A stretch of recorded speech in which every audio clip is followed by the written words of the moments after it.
Patunayan nyo na hindi ako Pilipino. Kung hindi nyo kayang patunayan, puro haka-haka, this is what I'm going to tell you. Read my lips. Shut up. Everybody's entitled to his opinion. Pero ako, pabor ako sa anti-political dynasty.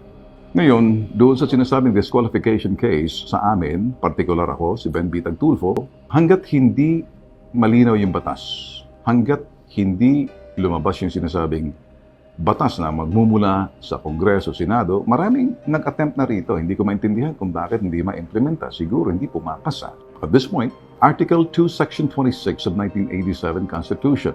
Sinuri namin yan, the state shall guarantee equal access to all opportunities for public service and prohibit political dynasties as may be defined by law.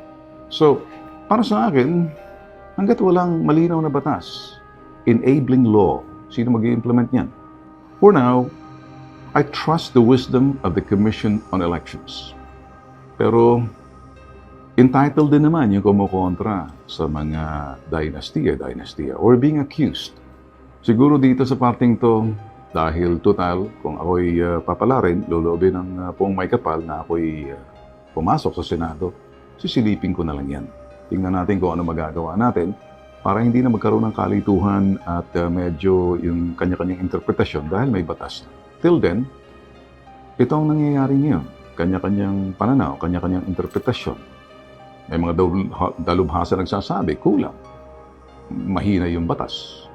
So, ako naman, patuloy lang ako sa aking ginagawa.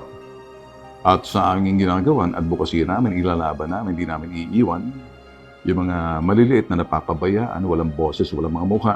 Sila yung inaabuso. Sila yung mga pinagsasamantalahan, niloloko at pinababayaan. Sila yung walang boses. Doon ako nakatuon ng pansin. Patungkol naman doon sa sinasabing citizenship. Pilipino ako. Tulungan ko pa kayo. Dalhin ko kayo kung saan. Punta tayo ng Amerika. Punta tayo ng States. Punta tayo ng Russia. Punta tayo ng China. Patunayan nyo na hindi ako Pilipino. Kung hindi nyo kayang patunayan, puro haka-haka, this is what I'm going to tell you. Read my lips. Shut up.